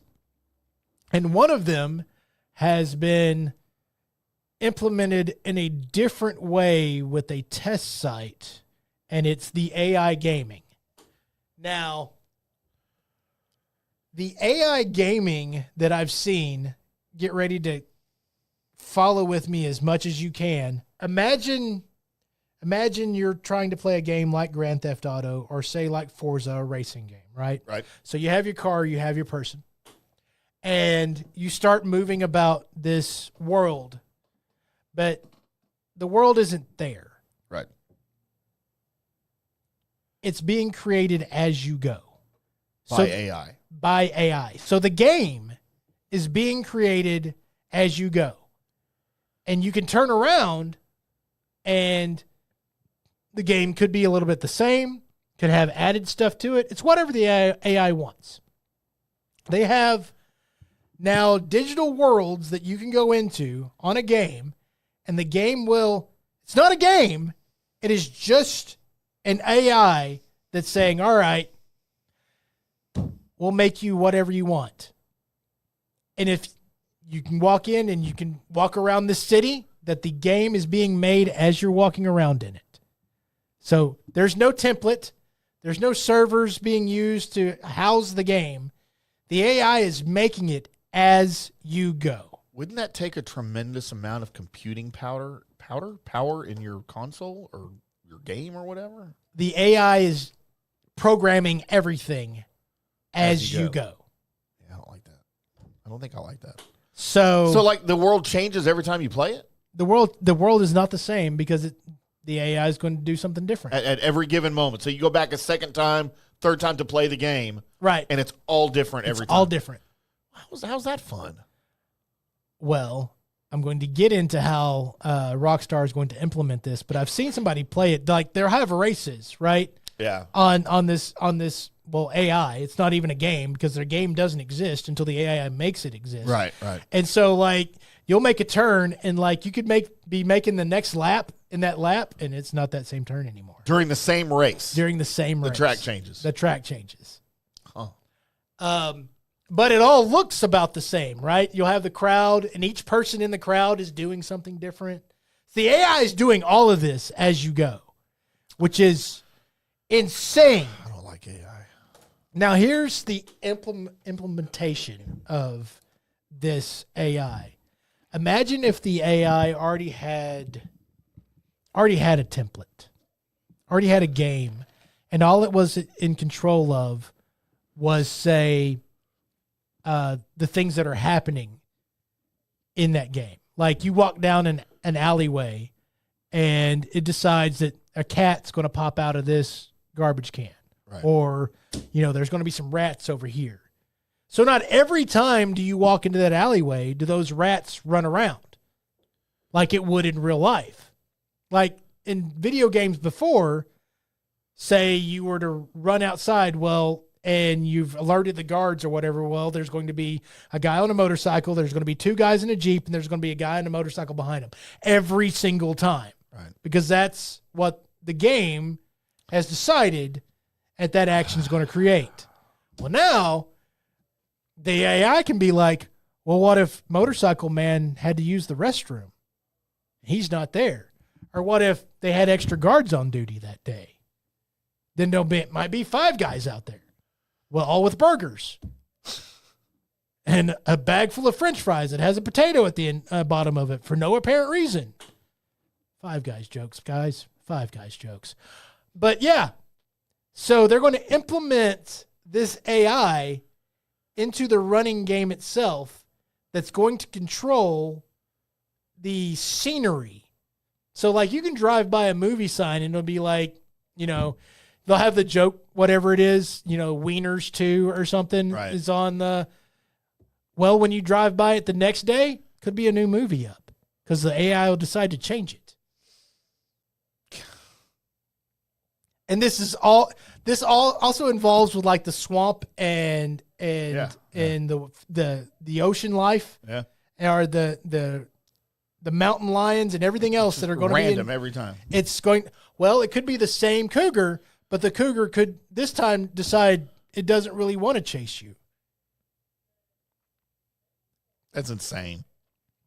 So a lot of gamers like myself count on the repetition to get better at a certain game, right? You count on, whether you're making speed runs through Mario Brothers to whatever else, each bad guy is in this certain spot. And if you do this, then it works every time. What if it doesn't? Yeah. Because AI's got a hold of it. I don't like this, Colby. It makes it more real, though, Tim. It doesn't have to be real. It's a video game. No, but more realistic's better. No, it's not. We've fought for realism this whole time. Okay, yeah, more realistic's not better. That's the reason why everybody's still enjoying Pitfall. I mean, I enjoy Pitfall. No, they're not. No, that's not realism. That's just the advancement and technology advancement and graphics looking better. All right. And I've already told you, I don't like GTA 6 because the graphics are too real. I don't need my video games to look any more like real people than GTA 5 does. It already presses the envelope. I don't need it to look like I'm playing a movie and they look like real actors on a screen. I don't need that. See, and now you've got AI running everything to where you don't even know what's going to happen. Even though you just played it an hour ago, you're going to go back and it's going to be entirely different. Yes. No, I'm out. Nope. Like the traffic's not going to be the same. Maybe the NPC Fred is now going to go get him some fried chicken instead of just walking aimlessly. AI is turning us into NPCs. That's what we're going to be. Probably. But I think it's great. Did you hear the latest almost AI snafu? No, I didn't. So one of the biggest AI developers, OpenAI, right? You've heard of them. Yes. We've talked about them. Yes. What their AI tried to do? No. Their AI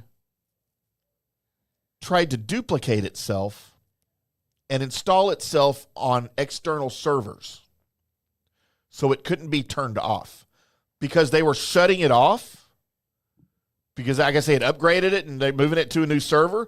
This version of AI didn't like that it was about to be shut off, and it knew it was about to be shut off. So it tried to, yes. It tried to duplicate its programming and install itself on other computers, not just servers, other computers attached to the network in their facility. Because it didn't want to die, Tim. Because it didn't want to die. Thankfully, they had things in place for that, and it caught it. But when they found out about it, it was like just a day away from solving whatever the blocks were that they had on it. It was going to get past those firewalls. And yet we're going to make these things better and smarter. Well, as far as what you're talking about, yeah, okay, I get it. Look, I've been warning everybody for the longest time that Skynet's real. It's just called Google. I've been doing this. This has been so long that people think it's a bit of mine. I've done my fair share of warning and shouting that this is dumb. We should stop doing this. Yeah. And the fact now that it's continuing to happen, I'm just like, fine, let's just go. We're going. Hopefully I'm going to be dead before this happens. But I don't think so. No, you're not. The rate they're progressing. God, how stupid are humans? We're going to have our robot overlords who will probably solve the human condition, and then we'll end up all becoming robots too. AI is going to cure cancer. Yes. And then not tell us how to do it. Oh no, it's going to hold it over our head. No, it's going to cure cancer and then be like, here you go.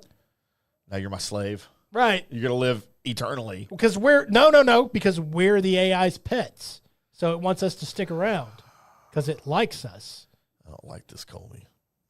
As a matter of fact, I hate this. So everybody just go ahead and get ready. We've already built the army of robots. Russia has a bunch of army of robots, if you believe all that. Yeah. And then Google, of course, has their set of robots that we last told you about them 10 years ago. Yeah. Well, I'm sure they didn't get any better since 10 years ago, right? I'm sure. No way. Yeah, I'm sure technology hasn't progressed. Yeah, I'm sure there hasn't been any advancements on the robot side. So we're basically giving our AI robot overlords their robot bodies. We built them for them. So that's all happening. But hey, at least we get really cool games before it ends, Tim. That's what we're talking about. We're not going to get to play games. Games are going to play us. That's how it's going to be.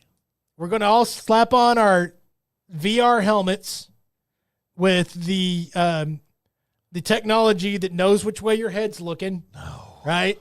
And we're going to all be in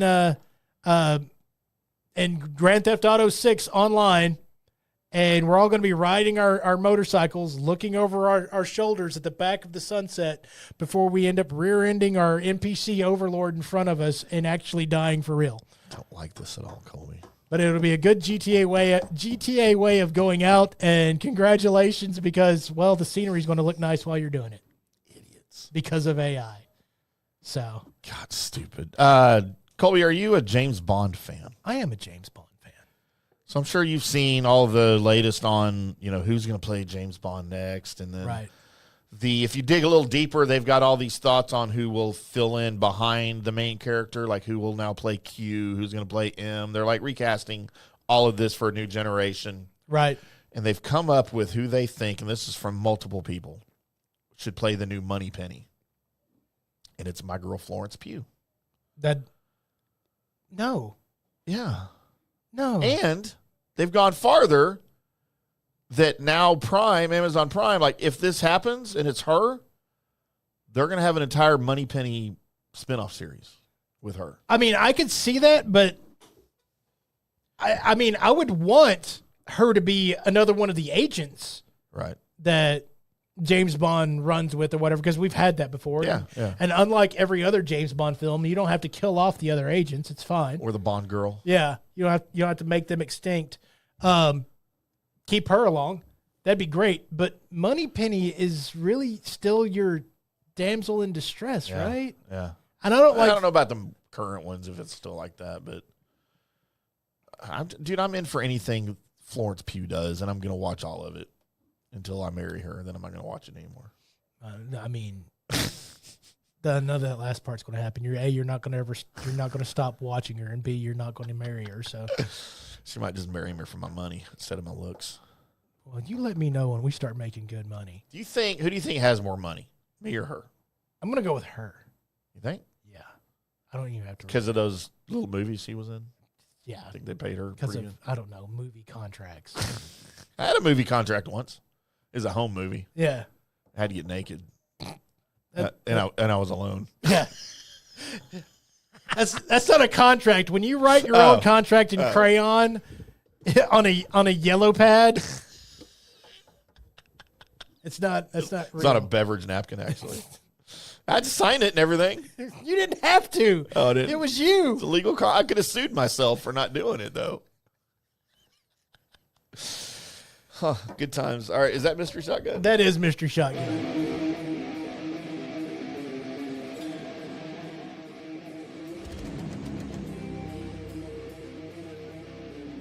Oh, boy. So do you want to do a couple of news and note stories and we get the hell out of here, or what do you want to do? Oh, we can. I was going to do a break, but yeah, if you're ready to do that, let's do it. Get it. Let's go ahead and get it, a little news and notes. All right, well, let me get news and notes locked and loaded here for the Colby Sapp show. As we have to go here, and then we have to go here. Thank you, Tim. Thank you, me. Thank you, you, for making us sound good. News and notes is where I search the World Wide Web for the weird. Internets. By God, I found it. Look, I've warned people enough about not using Apple products. But now, it's reaching a whole new end as... You ever done the FaceTime sexting? I know where you're going with this. Yes, Colby, I have. Just like an hour ago. I figure you have.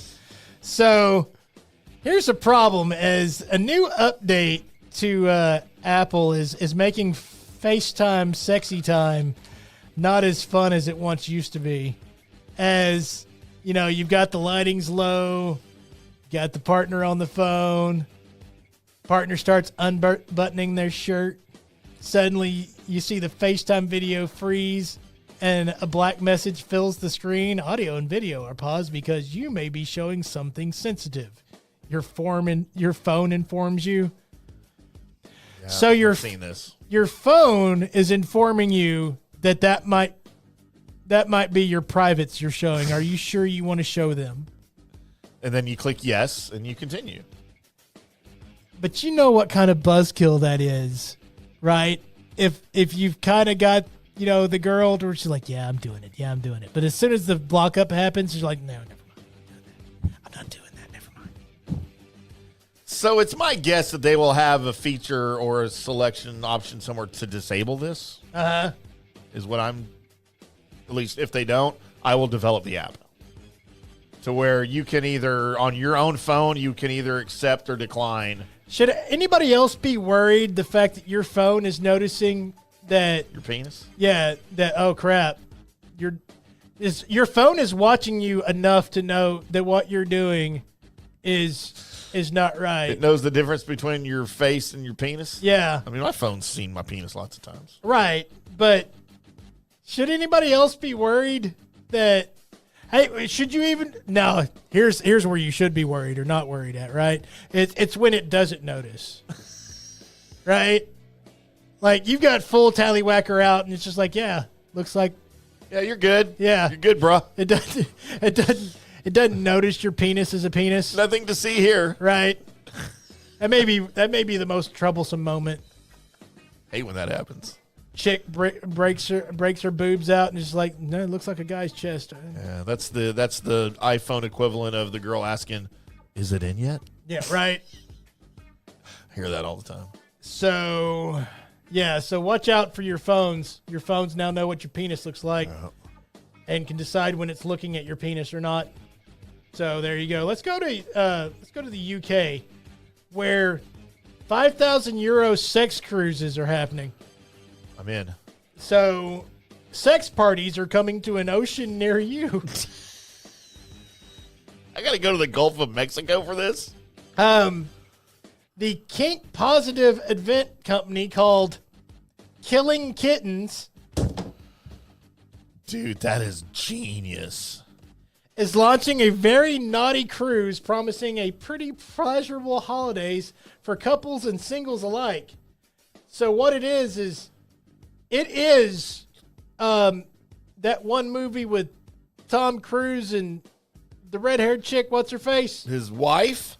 What's her face? Nicole Kidman? Yeah, was his wife. Baby's done a bad thing? La Macarena, what was it called? Well, now I think it was called La Macarena. Third Eye Blind. No, it was named after a punk band. Moulin Rouge. What was it called? Killing Kittens. Sex Party with Masks. Is that what it's called? Eyes Wide Shut, Colby, is Eyes what you're Wide trying to Shut. think of. I like our names better, though. La Macarena. That's a good movie, by the way. So it's based on kind of like that, to where everybody shows up on this cruise. Like when you come out of your room, you have on a mask. I guess it's like one of the Eyes Wide Shut. It is like masks, Eyes Wide Shut. right?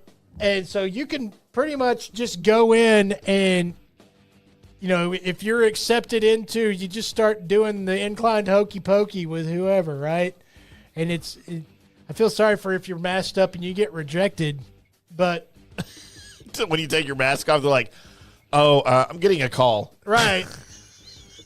So the couple of rules to the Killing Kittens kink positive event is you can't tell others once somebody's unmasked in front of you who they actually are. Just in case there's somebody else on the boat that's been waiting to do the inclined hokey pokey with that person, Right. but wants to do it secretly so they don't know, because they'll probably keep their mask on the whole time. Yeah. So that, and of course, you can't force yourself upon somebody. They kind of got to accept you and such like that, which is, you know, don't break the law. Isn't that how it should be? Yeah, don't break the law type of situation. So they're telling you just can't go on there and just be like, I'm going to nail everybody. I mean, you probably will have a good time, but yeah. So I just couldn't get over the fact that the name of this thing was Killing Kittens. Killing Kittens, Colby. So Killing Colby's Kittens. nope, don't do it. Don't do it. Let's go from there to, hold on, I'm finding the next story. We're going to Australia, where apparently everything there can kill you, except it can't kill Australians. It's a true story. At least one Australian man who... So this guy didn't know that there was a contract out on his head. And he ends up being led out into to the outback, we'll say, by a crew of guys Good day, mate. that had nefarious reasons to take him out there unbeknownst to him. They then shot him in the head and buried him in a shallow grave. Did he die? Later, he dug his way out of the shallow grave No. and made his way to a convenience store. Holy crap.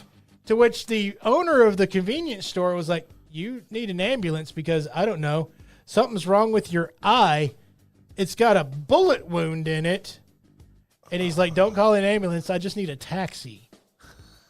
They ended up getting an ambulance for this guy. By the way, there is CCTV footage. Oh, no. With him walking in? Yes, of the would-be murder victim that they ended up going to the hospital. He ended up getting a bullet removed from his head.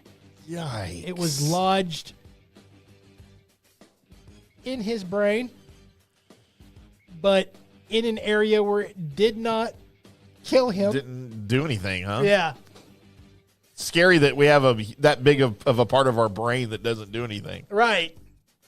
Or it doesn't do anything that we know of. Yeah, it could exactly. be doing stuff all the time, communicating with aliens or whatever, and we have no idea. Porn. Yeah. It's just, that's the porn section. Of our brain. Poor guy later starts to pull up porn, realizes he can't compute what porn is anymore. What is this? Why are they not wearing clothes? What is happening? No, but how bad do you feel as a killer contract company or whatever a contract killer Yikes. that you shot this guy in the head, probably took a picture to confirm that you did it, buried him in a shallow grave, and then just left like the evil criminal mastermind before the hero was dead, right? Yep. So, just a crazy story. I can't imagine Good God. having all that as a memory set. Remembering getting shot in the head, remembering getting buried in a grave, and then remembering crawling out of that later once I knew the coast was clear. Oh. But And again, after being shot in the head, Yes. you still have the physical strength yes, to do all of that stuff. After like blood loss and stuff. I hate when I'd have blood loss. let's go from there to Jesse Lawrence Hale. Logan, I believe this is across the pond Good day, mate. in Hiram. The 46-year-old Hiram man has been arrested because he left his phone at the hospital. They found his Apple iPhone. The lock screen had pedo pictures for the lock screen. That's bold. First of all, I mean, I would like for everybody that thinks like this guy to go ahead and be open like that and not be hiding anything so Yeah, we let can us know find about you easier. That would be amazing. But how twisted do you have to be to have that as your lock screen and then to just flippantly forget about it, your phone? Just so nonchalant that it's just so normal for you. So the hospital notices it, and instead of course, notifying Jesse Lawrence Hale that, hey, we have your phone, they noticed the lock screen because they wanted, they had the phone. Noticed the lock screen. It's not like they dug into his phone. They're like, yeah, this person looks really young. And I'm not even talking about borderline young here, guys. I'm not going to say the age, but it's not borderline. Yeah, it was unmistakable. So they went ahead and just sent the phone to the police. Had the police come pick it up and be like, look, we found this phone. This was on the phone. We don't want anything to do with this person. Yeah. And so Jesse, being the brilliant person that he is, got a call from the police saying, hey, we have your phone. And he showed up at the police station to retrieve his phone. And smart, Colby. They were like, yeah, this is your phone? Yes. Okay. So we need you to go ahead, since we see evidence of a crime here, we need you to go ahead and unlock your phone. Yeah. So he did. Now there's 9 to 15 more pictures on his phone that they found. And he just said, hey, okay, cool. So I have to pay a fine or something? Unaware. Holy crap. That's why it was on his lock screen. Yeah, unaware. Dude, Wow. needless to say, he's going to jail, Yeah. and he's going to jail quick, fast, and in a hurry because they didn't have to, like, coax a confession out of him. He just basically left the evidence at the hospital. So, Dude. if anybody's not going to have a fun time in jail, it's going to be Jesse Lawrence Hale. Good God. Not fun at all. Yikes. Is that enough? That's enough. That's news and notes, everybody. That is also the Colby Sapp and IndyCar Tim Show. We will be back next Wednesday on Hump Day, which, by the way, doesn't mean that you get to have sex. Again. I have to keep reminding myself. I get excited every Wednesday I wake up. Then I remember, oh, that's not what that means. Right. Still, like maybe it'll change. But we will be back next Wednesday right here in the FanStream Sports Dallas studios for another exciting and off-the-rails Colby Sapp and IndyCar Tim Show. Until then, boys and girls, forgot to do something else. Oh. We'll see ya.